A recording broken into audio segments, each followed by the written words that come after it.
Hello travel শুটার্সের বন্ধুরা, আশা করি সবাই ভালো আছেন। আসলে জনতা কারফিউ মানে ভারতবর্ষের প্রধানমন্ত্রী নরেন্দ্র মোদী বলেছেন জনতা বা মানুষজন নিজেই নিজেকে কারফিউতে বন্দি করবে, মানে গৃহবন্দি করবে নিজেদেরকেই নিজেরা। আসলে আমি এই ভিডিওটা নিয়ে আসার কারণ দুখানা গুজব এই কারফিউ নিয়ে আমাদের কানের মধ্যে বারবার চলে আসছে এবং তার সত্যতা যাচাই করতে গিয়ে যেটুকু আমরা জানলাম সেটুকুই আপনাদের সামনে নিয়ে আসছি।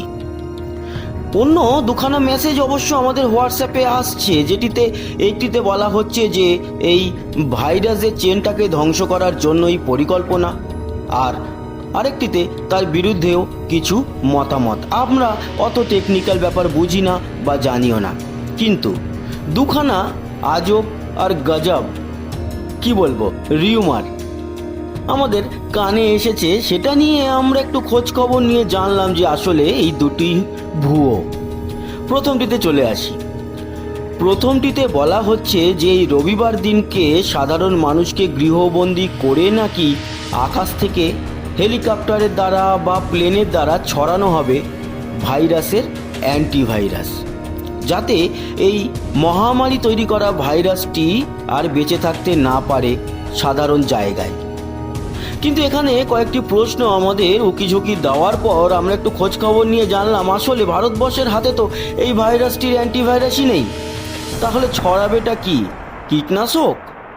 আসলে না, এরকম কোনো পরিকল্পনা ভারতবর্ষ সরকারের নেই।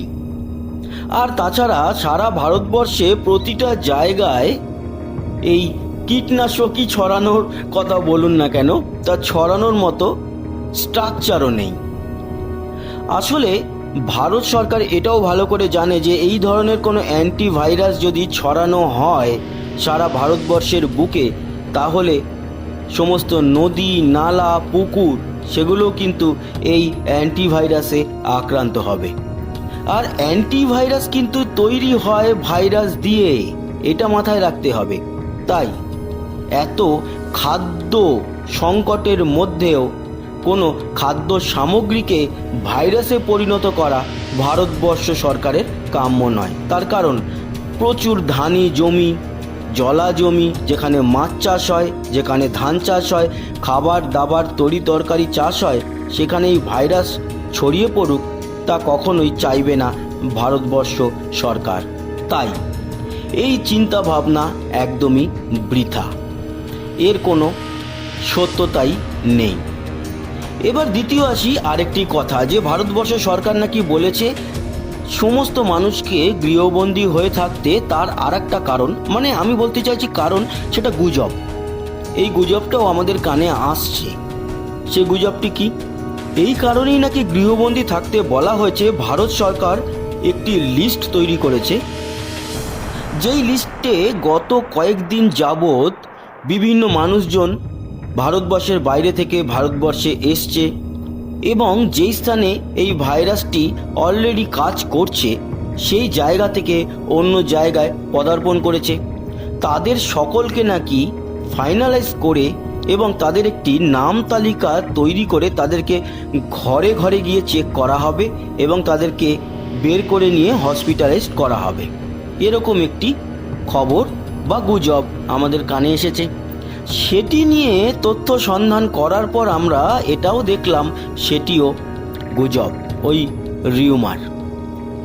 আসলে এরকম কোনো পরিকল্পনাও ভারতবর্ষ সরকারের নেই এবং ভারতবর্ষ সরকার এটি বলেছে তারা যেন ঘরেই থাকে এবং মেলামেশা না করে, এবং পশ্চিমবঙ্গ সরকারও তাই বলেছে যে তাদের যেন খাওয়ার থালাটা একটু আলাদা হয় কয়েকদিনের জন্য, হাত ধোয়ার সাবান, তোয়ালে, ব্যবহারযোগ্য জিনিসপত্র, খাট বিছানা সমস্তটা একটু আলাদা করে কয়েকদিন বাড়ির লোকরাই সে কাজটা করুক।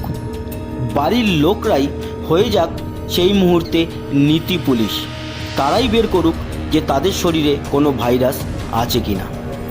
এই কারণে ভারতবর্ষ গভর্নমেন্টের কোনো পরিকল্পনা নেই যে কোনো মানুষকে ঘর থেকে টেনে বের করে তাকে পরীক্ষা করে তাকে হসপিটালে পাঠানো বা বাড়িতে রেখে দেওয়া। দুটোই মারাত্মক রকম গুজব। তবে এখন প্রশ্ন আসতে পারে, তাহলে এই কি বলবো কারফিউ কেন? আসলে গভর্নমেন্ট চাইছে না যে এই ভাইরাসটা একজন মানুষ থেকে আরেকজন মানুষের ছড়াক। যতটা সম্ভব কন্ট্রোল করা যাক, কারণ ছড়ালে আরও বৃদ্ধি পাবে, আর বৃদ্ধি পেলে তাকে ট্র্যাকেল করা একটু প্রবলেম হবে। আপাতত যেটুকু ছড়িয়েছে তার মধ্যেই যদি কন্ট্রোল করা যেতে পারে, আগামী দিনে আমাদের ভবিষ্যৎ কিন্তু সুনিশ্চিত এবং সুবিস্তৃত হবে এবং সুখী হবে আমাদের জীবন আগামী দিনে। তারই চিন্তাভাবনা করেই ভারত সরকার এই চিন্তাভাবনা করেছেন। তো অতএব ভারতবর্ষ গভর্নমেন্টের এই চিন্তাধারার সঙ্গে আমাদের মত দেওয়া উচিত। তার কারণ সেখানে বসে আছেন অসংখ্য জ্ঞানীগুণী আমলারা। তারা চিন্তাভাবনা আমাদের জন্যই করেছেন। অনেক কিছু না বুঝে না জেনে আমরা অনেক মতামত দিয়ে দিই, কিন্তু এই ধরনের মতামত দেওয়ার আগে অন্তত নিজেদের যোগ্যতাটা যাচাই করা উচিত আমাদের নিজেদেরই। আসুন সবাই একসাথে এই ভাইরাসের বিরুদ্ধে লড়াই করি। ধন্যবাদ ভিডিওটা দেখার জন্য।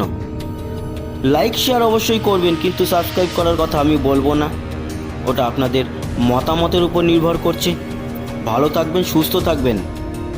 আবার দেখা হবে পরবর্তী অন্য কোনো ভিডিও নিয়ে। টাটা।